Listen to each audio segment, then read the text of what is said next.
tanti veneti che nel 2017 andarono a votare per il referendum votando sì.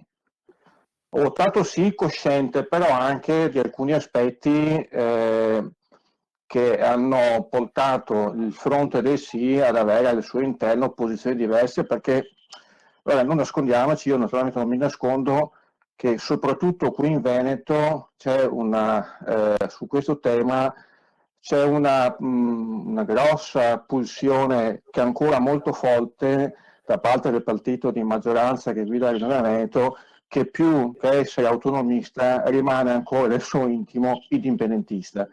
Evidentemente io, che ho una storia diversa, come ben sapete, che è una storia che trae origine e fondamento nel profondo sentimento di unità nazionale, non posso solamente condividere questo tipo di pulsioni.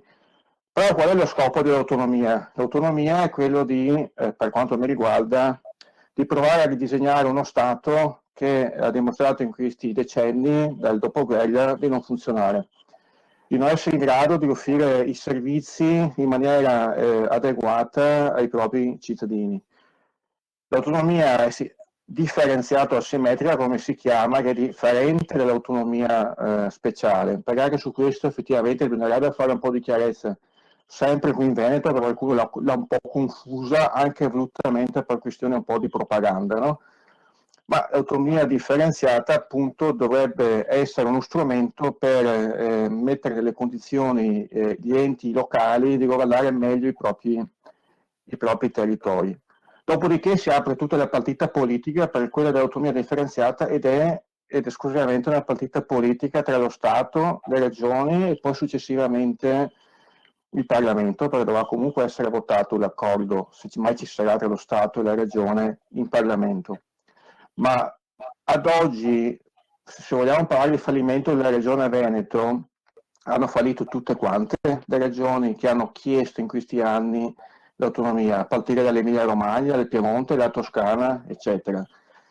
Il punto è che si è di fronte a una trattativa che deve portare a un giusto equilibrio, e su questo io sono cosciente che non sia una soluzione semplice, perché ci sono vari aspetti da tenere conto, perché io sono favorevole all'autonomia differenziata, ma però devo anche tenere conto di tutti quei meccanismi perequativi che devono permettere di trovare quei meccanismi per superare le differenze regionali, al fine di permettere che tutti quanti comunque possano avere gli stessi servizi essenziali di base che peraltro sono previsti dalla Costituzione.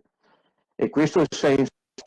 Va bene l'autonomia differenziata, va bene più potere alle regioni, ma ci deve essere comunque un perimetro che deve essere quello dell'unità dello Stato e della nazione. Fuori da questo perimetro, ovviamente anch'io avrei parecchie perplessità, è il contrario.